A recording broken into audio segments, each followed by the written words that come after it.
ദൈവമേ വരണേ,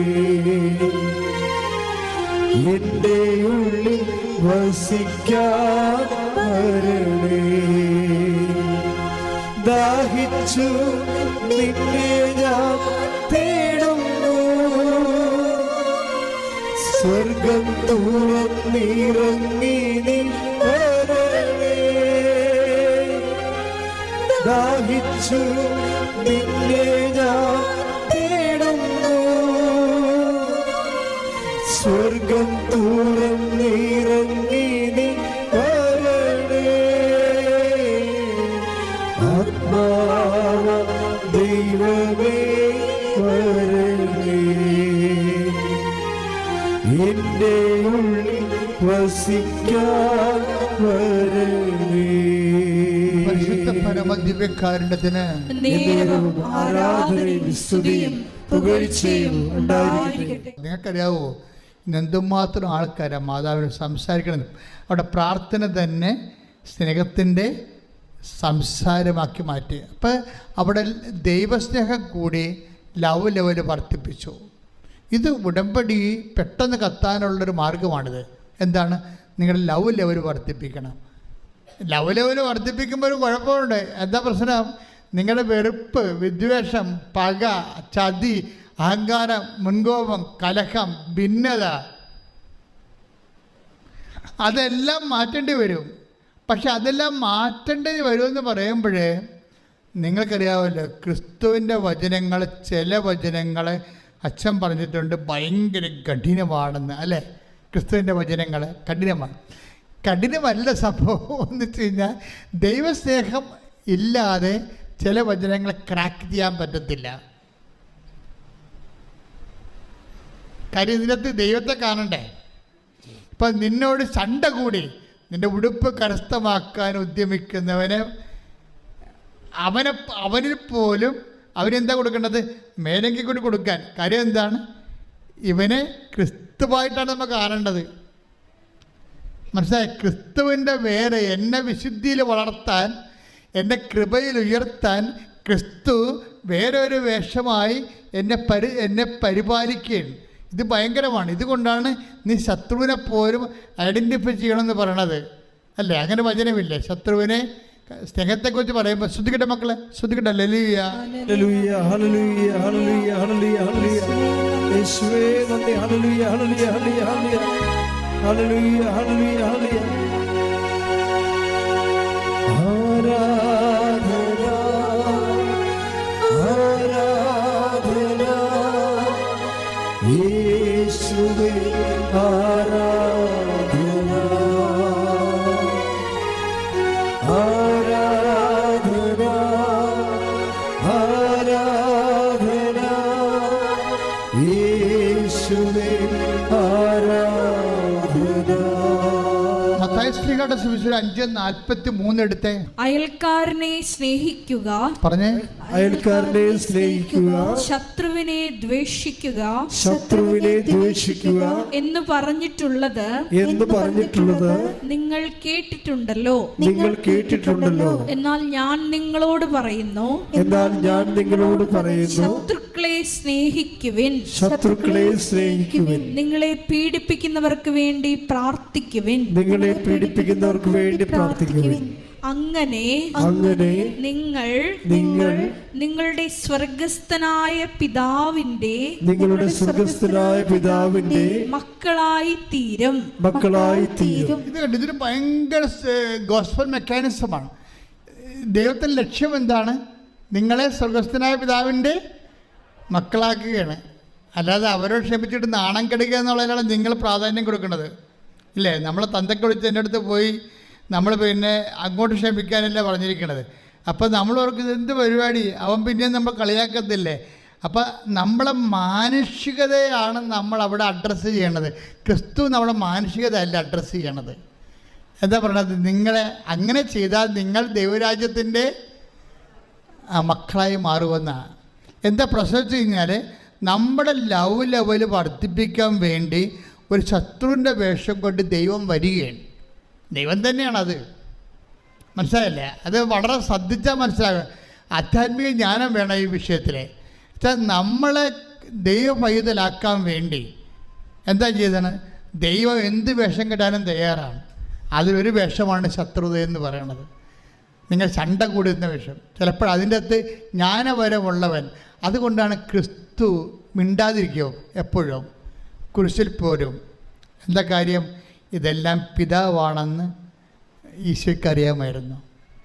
ഈ കുരിശിലുള്ള പീഡകളെല്ലാം പിന്നിലെല്ലാം പിതാവിൻ്റെ പാപത്തിന് പരിഹാരം ചെയ്യാൻ തന്നോട് ആവശ്യപ്പെട്ടുകൊണ്ട് പിതാവിൻ്റെ അദൃശ്യമായ സാന്നിധ്യം ഇതിൻ്റെ പിന്നിലുള്ളത് കൊണ്ടാണ് അവൻ കൊല്ലാൻ പോകുന്ന കുഞ്ഞാടിനെ പോലെ മൗനനായിരുന്നത്. ശ്രദ്ധിക്കട്ടെ. ഹല്ലേലൂയ ഹല്ലേലൂയ ഹല്ലേലൂയ. യേശുവേ നന്ദി. ഹല്ലേലൂയ ഹല്ലേലൂയ ഹല്ലേലൂയ ഹല്ലേലൂയ ഹല്ലേലൂയ. പരിശുദ്ധ പരമദിവ്യകാരുണ്യത്തിന് ആരാധനയും സ്തുതിയും പുകഴ്ചയും ഉണ്ടായിരിക്കട്ടെ. എന്താണ് ഇങ്ങനെ പറയാൻ കാരണമെന്ന് ചോദിച്ചു കഴിഞ്ഞാൽ അതിൻ്റെ കാരണം എന്താണ്? എനിക്ക് വിശന്നോ, എനിക്ക് ദാഹിച്ചു, നിങ്ങളിതൊക്കെ കുടിക്കാൻ തന്നോ? അപ്പോൾ അവരോട് ചോദിക്കും, അവർ ഈശോയോട് ചോദിക്കും, നിന്നെ എപ്പോഴാണ് വിശക്കുന്നതിനെ കണ്ടത്? എൻ്റെ ഏറ്റവും എളിയവനിൽ നീ കൊടുത്തപ്പോൾ എനിക്ക് തന്നെയാണ് ചെയ്തു തന്നത്. അപ്പോൾ ഈ ശത്രുത നമ്മൾ സ്നേഹിക്കുമ്പോൾ ഈ ശത്രുതയല്ല ഏറ്റവും കൂടുതൽ എന്നെ ഹർട്ട് ചെയ്യണത്. അപ്പോൾ അതിനെ അതിലംഘിച്ചുകൊണ്ട് ഞാൻ ദൈവസ്നേഹം കൊടുക്കുമ്പോൾ ഞാൻ ദൈവപൈതലായിട്ട് ഗ്രേഡറ്റ് ചെയ്യുകയാണ്. എന്താ കാര്യം?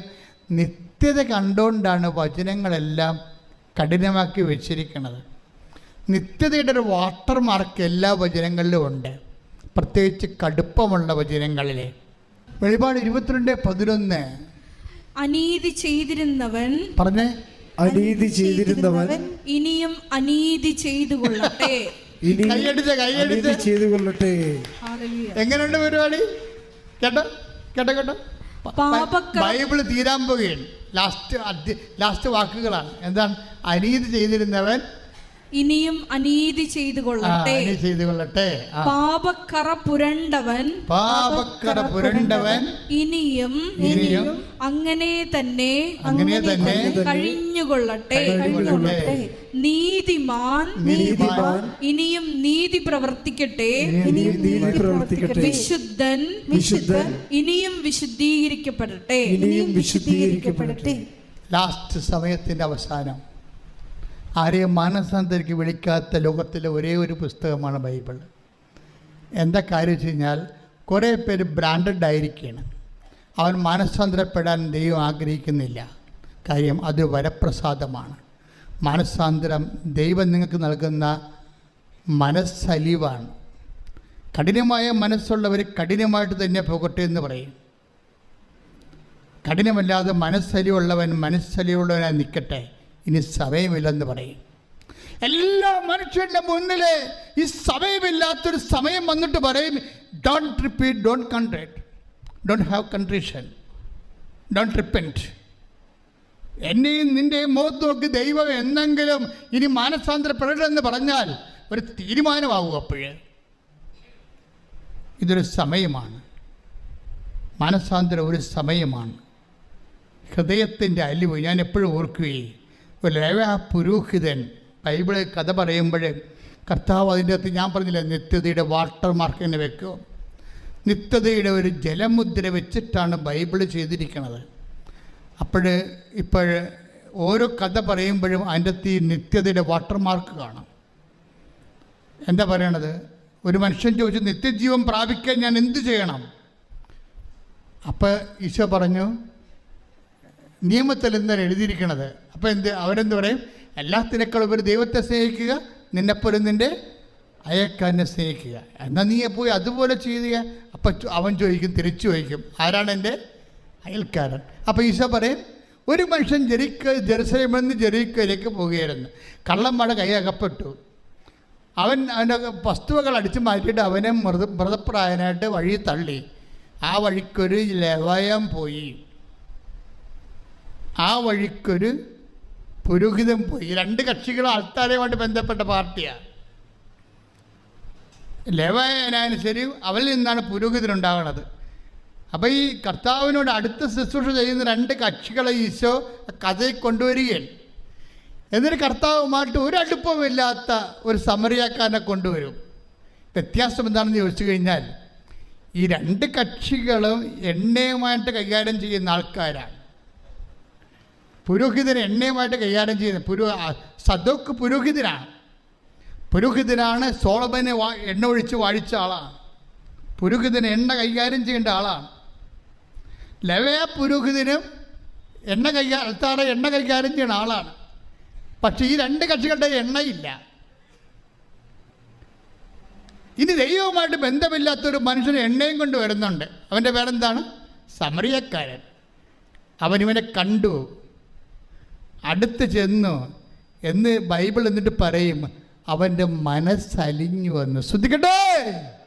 ഹല്ലേലൂയ, ഹല്ലേലൂയ, ഹല്ലേലൂയ, ഹല്ലേലൂയ. യേശുവേ ആരാധന. ലൂക്ക 10:33. എന്നാൽ ഒരു സമരിയാക്കാരൻ യാത്രാമധ്യേ അവൻ കിടന്ന സ്ഥലത്ത് വന്നു.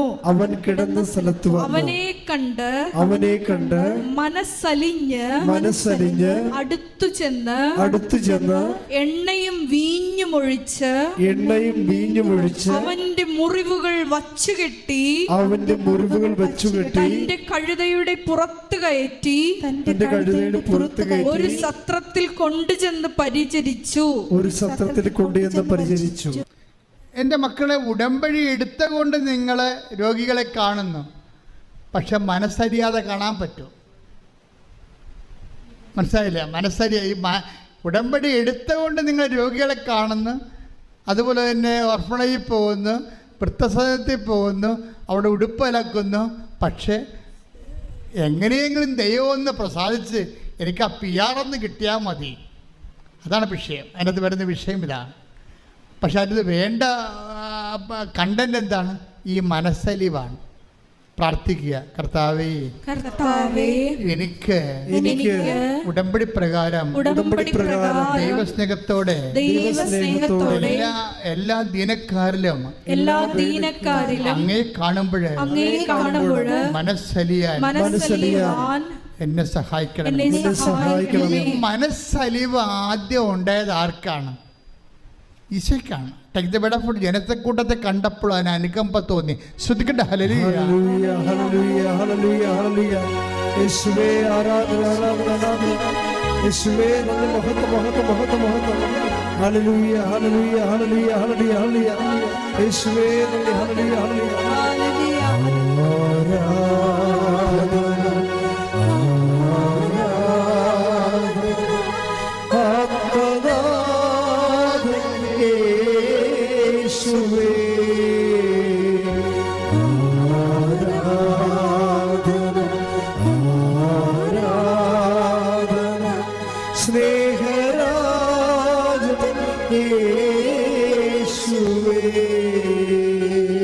മത്തായി 9:36.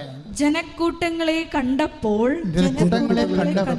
യേശുവിന് അവരുടെ മേൽ അനുകമ്പ തോന്നി. പിന്നെ പ്രശ്നം വെച്ച് കഴിഞ്ഞാൽ ഈ അനുകമ്പ, മനസ്സലിവ്, ഒരു സൽപ്രവൃത്തിയെ ക്രിസ്തുവിൻ്റെ കൃപാപര പ്രവൃത്തിയാക്കി മാറ്റുന്നത് ക്രിസ്തുവിൻ്റെ മനസ്സിൻ്റെ നിലവാരം സ്വീകരിക്കുമ്പോഴാണ്. അപ്പോൾ മാത്രമൊക്കെ താഴെ വരാൻ പറ്റത്തുള്ള. മനസ്സിലായില്ലേ? ഒരു സൽപ്രവൃത്തിയെ കൃപാപര പ്രവൃത്തി ആക്കണത് അത് ചെയ്യുമ്പോൾ ക്രിസ്തുവിൻ്റെ മനസ്സിൻ്റെ നിലവാരത്തിലേക്ക് നമ്മുടെ മനസ്സ്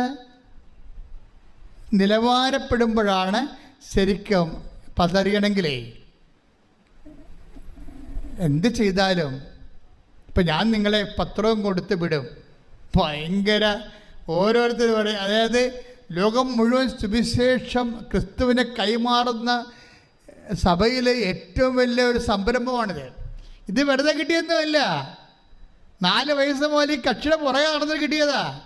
എങ്ങനെയാണ് ദൈവമേ സുവിശേഷ വേല ചെയ്യേണ്ടത്, അതിന് പട്ടക്കാരനായാൽ പറ്റുമെന്ന് എനിക്കൊരു ബോധമുണ്ടായിരുന്നു 10ാം ക്ലാസ്സിലേക്ക് പഠിക്കുമ്പോഴൊക്കെ. അതിനുശേഷം പട്ടക്കാരനായതിനു ശേഷവും പിന്നെയും ബാക്കി കർത്താവെ സുവിശേഷ വേലയെക്കുറിച്ച് പിന്നെയും എനിക്ക് ഇതല്ല, ഈ ശങ്കരാചാര്യ പറഞ്ഞ പോലെ നേതി ഇതല്ല ഇതിൻ്റെ അപ്പുറത്തുണ്ടെന്ന്. അങ്ങനെ അപ്പുറത്തുള്ളതിനെ അന്വേഷിച്ചപ്പോഴാണ് കർത്താവ് നമ്മളെ ഉടമ്പടി വരെ എത്തിയത്. നിങ്ങളിന്ന് എന്തുമാത്രം പ്രേക്ഷിതരാണ് ഉള്ളത്. പക്ഷെ പ്രേക്ഷിതരെ അറിയേണ്ട ഒരു കാര്യമുണ്ട്. ഒരു പത്രം കൊണ്ടൊരു മനുഷ്യൻ്റെ മുമ്പിലേക്ക്, ഒരു ഓട്ടോറിക്ഷക്കാരൻ്റെ മുമ്പിലേക്ക്, അല്ലെങ്കിൽ ഒരു ഓഫീസിലേക്ക് ചെല്ലുമ്പോൾ അവിടെ നിങ്ങൾ തന്തക്ക് വിളിക്കുമെന്ന് ആദ്യമേ നിങ്ങൾ കരുതണം. കാര്യം അവർക്ക് അവിടെ നിന്ന് തന്തക്ക് വിളിക്കാതിരിക്കുന്നത് ആരായിരിക്കും? അവരായിരിക്കല്ല, ക്രിസ്തു തന്നെയായിരിക്കും. പോരെ, പണിയായം. കാര്യം വചനം അങ്ങനെയല്ല പോണത്. നിങ്ങളെ ഉപദ്രവിക്കുന്നവരിൽ ആരെ കാണുമെന്നാണ് പറയണത്? ക്രിസ്തുവിനെ കാണണം. എന്താ കാണണത്? ഈ മനോഭാവം സ്വീകരിച്ചുകൊണ്ട് നിങ്ങൾ എളിമപ്പെടണം. അല്ലാതെ അവരെയും തന്തക്ക് വിളിച്ചിട്ട് പോരരുത്. മനസ്സിലായില്ലേ?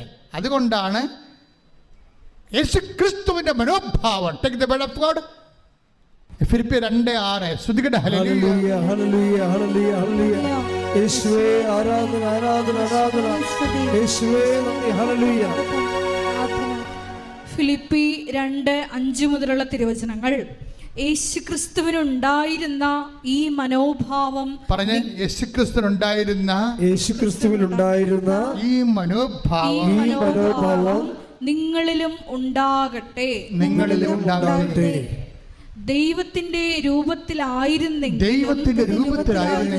അവൻ ദൈവവുമായുള്ള സമാനത നിലനിർത്തേണ്ട ഒരു കാര്യമായി പരിഗണിച്ചില്ല.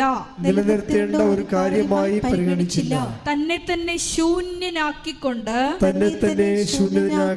ദാസന്റെ രൂപം സ്വീകരിച്ച് മനുഷ്യരുടെ സാദൃശ്യത്തിൽ ആയിത്തീർന്ന് ആകൃതിയിൽ മനുഷ്യനെ പോലെ കാണപ്പെട്ടു. ഈ ആകൃതിയും മനുഷ്യനെ പോലെ ആയി കാണപ്പെട്ടു എന്നുള്ള മനുഷ്യാവതാരം തുടരുകയാണ്. എന്താ കാര്യം? പല മനുഷ്യന്മാരും നമ്മളോട് ക്രിസ്തുവിൽ വളരൂ എന്ന് പറഞ്ഞുകൊണ്ട് നമ്മളെ പീഡിപ്പിക്കുകയും ഞെരുക്കുകയും ചെയ്യും. അപ്പോൾ എന്ത് ചെയ്യണമെന്നാണ് പറയണത്? ബുദ്ധിയും ബോധമുള്ളവൻ ആഹ്ലാദിച്ചുല്ലസിക്കുവൻ. എന്താ കാര്യം? സ്വർഗത്തിൽ നിങ്ങൾക്കുള്ള പ്രതിഫലം വലുതായിരിക്കും. ശ്രുതികട ഹല്ലേലൂയ. Take the word of God. ഹല്ലേലൂയ ഹല്ലേലൂയ ഹല്ലേലൂയ ഹല്ലേലൂയ. യേശുവേ നന്ദി. ഹല്ലേലൂയ. ഇത്ര നല്ല ദൈവത്തോട് ഞാൻ എന്തു ചെയ്തു? കൈയടിച്ചോണ്ട് സന്തോഷത്തോടെ എന്റെ കൊച്ചു ജീവിതത്തെ നിന്റെ മുമ്പിൽ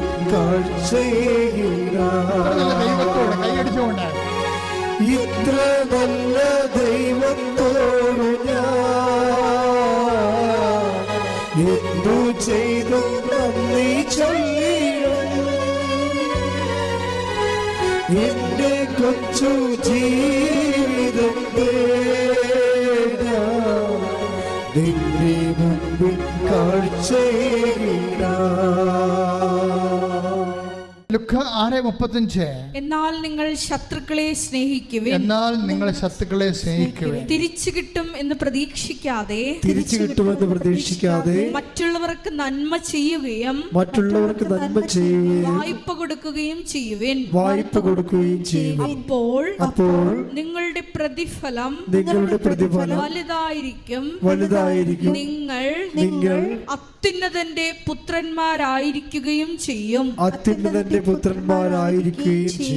മനുഷ്യർ നിങ്ങളെ അവഹേളിക്കുകയും വ്യാജമായ എല്ലാത്തരം കുറ്റങ്ങളും നിങ്ങളുടെ മേൽ ആരോപിക്കുകയും ചെയ്യുമ്പോൾ നിങ്ങൾ ആഹ്ലാദിച്ചുല്ലസിക്കുവിൻ എന്ന് പറഞ്ഞ് മനുഷ്യർ നിങ്ങളെ അവഹേളിക്കുകയും മ്ലേച്ഛമായി എല്ലാ കുറ്റങ്ങളും നിങ്ങളുടെ മേൽ ആരോപിക്കുകയും ചെയ്യുമ്പോൾ ആഹ്ലാദിച്ചുല്ലസിക്കുവിൻ. എന്തുകൊണ്ടെന്നാൽ സ്വർഗത്തിലുള്ള പ്രതിഫലം വലുതായിരിക്കും. ഇപ്പൊ ചില സമയത്ത് ക്രിസ്തുവിന് വേണ്ടി ഇതുപോലെ അപമാനം ഏറ്റാൽ എന്ത് ചെയ്യണം? നമ്മൾ വിഷമിച്ച് വീട്ടിൽ പോരെന്നല്ല പറയണത്, ആഹ്ലാദിച്ച് ഉല്ലസിക്കണം. എന്താ കാര്യം? സ്വർഗത്തിൽ പറഞ്ഞ് സ്വർഗ്ഗത്തിൽ നിങ്ങൾക്കുള്ള പ്രതിഫലം നിങ്ങളുടെ പ്രതിഫലം ശ്രദ്ധിക്കട്ടെ. ഹല്ലേലൂയ ഹല്ലേലൂയ ഹല്ലേലൂയ. 11:12 മത്തായി 5:11-12 എന്നെ പ്രതി മനുഷ്യർ നിങ്ങളെ അവഹേളിക്കുകയും പീഡിപ്പിക്കുകയും എല്ലാവിധ തിന്മകളും നിങ്ങൾക്കെതിരെ വ്യാജമായി പറയുകയും ചെയ്യുമ്പോൾ നിങ്ങൾ ഭാഗ്യവാന്മാർ. നിങ്ങൾ ആനന്ദിച്ചാഹ്ലാദിക്കുകയും സ്വർഗ്ഗത്തിൽ നിങ്ങളുടെ പ്രതിഫലം വലുതായിരിക്കും. സ്വർഗത്തിൽ പ്രതിഫലമെന്ന് മാത്രം പറഞ്ഞാൽ ഓക്കെ, ഇതങ്ങനെയല്ല പ്രശ്നം. വലിയ പ്രതിഫലമുണ്ട്, ചെറിയ പ്രതിഫലമുണ്ട്. മനസ്സിലായില്ലേ? ഇത് ഭയങ്കര സീരിയസ് വിഷയമാണ്. അതായത് ഓരോ വ്യക്തികൾക്കും അവരുടെ അധ്വാനത്തിന് ആനുപേക്ഷികമായ പ്രതിഫലമാണ് ലഭിക്കുന്നത്. അപ്പം അതിനകത്ത് വലിയ പ്രതിഫലമുണ്ട്. ഞാൻ എപ്പോഴും നിങ്ങളോട് പറയും, സൂര്യനുണ്ട്, ചന്ദ്രനുണ്ട്, നക്ഷത്രങ്ങളുണ്ടെന്ന് പറഞ്ഞില്ലേ, അതുപോലെ തന്നെ മഹത്വം കൃപ സ്വീകരിക്കുന്ന അനുസരിച്ച് കൊണ്ട് നമുക്ക് ആർജിക്കുന്ന മഹത്വം വലിയ മഹത്വമുണ്ട്, ചെറിയ മഹത്വമുണ്ട്, മഹത്വമില്ലായ്മയും ഉണ്ടാകും ചിലപ്പോൾ. അതുകൊണ്ട് തന്നെ നിങ്ങൾ ഓർക്കുക, സൽപ്രവൃത്തികൾ കുറഞ്ഞ് കൂടിപ്പോയെന്ന് ആരും ചിന്തിക്കരുത്, എത്ര കൂടിയാലും. അതുകൊണ്ടാണ് ഈശോ പറഞ്ഞത്, എന്തെല്ലാം തരം അപകട മേഖലകളിലൂടെയാണ് സുവിശേഷത്തിൻ്റെ സാക്ഷ്യ ജീവിതം ഈശോ മുന്നേറ്റിക്കൊണ്ടു പോകണമെന്നറിയാവോ? മനുഷ്യർ നിങ്ങൾ ചണ്ട കൂടി ഉടുപ്പ് കരസ്ഥമാക്കുക, അവഹേളിക്കുക, വേഷമായ കുറ്റം ആരോപിക്കുക, അപ്പോൾ നിങ്ങൾ ആഹ്ലാദിക്കുവിൻ. സത്യസന്ധമായ ദൈവത്തെ, സ്വർഗത്തെ കണ്ടവർക്ക് മാത്രമേ ഇതുപോലെ വ്യക്തമായിട്ട് മനുഷ്യരാശിയെ പ്രബോധിപ്പിക്കാൻ പറ്റത്തുള്ളൂ. അല്ലാത്തവർക്ക് വേദകപരമായിട്ടുള്ള കുറേ സ്വപ്നങ്ങളെ കൊണ്ട് കൊടുത്ത് മാനുഷികമായിട്ട് മനുഷ്യനെ വഞ്ചിക്കുകയാണ് ചെയ്യണത്. സത്യസന്ധമായി ഈ ഭൂമിയിൽ നാം അനുഭവിക്കുന്ന എണ്ണീന് പറയുന്ന മാനസിക ശാരീരിക പീഡകൾ, when we receive it in the name of Jesus Christ, we are in our kingdom of God. നമ്മൾ ദൈവത്തിൻ്റെ ആലയത്തിലാണ്, അവൻ്റെ ദൈവരാജ്യത്തിലായിരിക്കും. അപ്പം ദൈവരാജ്യത്തിനെ പ്രതിയായിട്ട് നിങ്ങൾ കാഴ്ചവെക്കണം. എന്ത് വിഷയമുണ്ട്? അതുകൊണ്ടാണ് നിങ്ങൾ പരമാവധി മിണ്ടാൻ പോകണ്ട എന്ന് ഈശോ പറയണത്, ശണ്ട കൂടാൻ പോകണ്ട എന്ന് ഈശോ പറയണത്. ചിലയിടത്ത് തോറ്റു കൊടുക്കാൻ പറയും, ചിലത് തല്ലും കൊണ്ട് പോരാൻ പറയും. എന്താ കാര്യം? നമുക്കിനിയും പോകാൻ ഇടമുണ്ട്. അതുകൊണ്ടാണ് പോകാൻ ഇടമില്ലാത്തവർ തല്ലും കൊണ്ട് പോരണ്ട, തിരിച്ച് തല്ലിട്ട് പോരാൻ പറയും. അവർക്ക് പോകാൻ ഇടമില്ല. ഈ ഭൂമി വെച്ച് അവരുടെ ജീവിതം അവസാനിക്കേണ്ട സെമിത്തേരി വെച്ച്. പക്ഷെ നീ അങ്ങനെയല്ല. നിനക്ക് വേണ്ടി മരിച്ചവൻ നിനക്ക് വേണ്ടി ഉയർത്തെഴുന്നേറ്റുകൊണ്ട് അവൻ വീണ്ടും വരുമെന്ന് പറയുന്നുണ്ട്. സമരക്കാരൻ പറയുന്ന കഥയിൽ ഒരു വാക്കുണ്ട്. എന്താണ് ആ വാക്ക്? ആ മനുഷ്യനെ കൊണ്ട് സത്തത്തിലാക്കിയിട്ട് പറയും, 2 ദിനാറ കൊടുത്തിട്ട് പറയും, എന്തെങ്കിലും കുറവുണ്ടാകും, എനിക്കറിയാം, ഇവന് എന്തെങ്കിലും കുറവുണ്ടായാൽ ഞാൻ തന്നെ അത് നികർത്താതിരിക്കത്തില്ല. എപ്പോഴാണ്? ഞാൻ തിരിച്ചു വരുമെന്ന്. ആരാണ് തിരിച്ചു വരാൻ പോണത്? നിനക്ക് വേണ്ടി ക്രൂശിക്കപ്പെട്ടവൻ തിരിച്ചു വരുമെന്ന് അവൻ പറഞ്ഞിട്ടുണ്ട്. അതാണ് ക്രിസ്തു. കൈയടിച്ച് കർത്താവേ.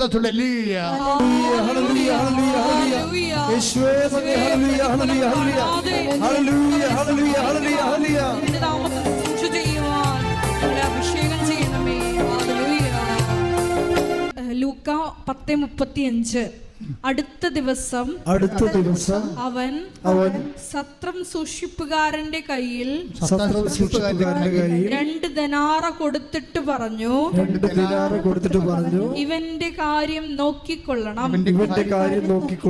കൂടുതലായി എന്തെങ്കിലും ചെലവാകുന്നെങ്കിൽ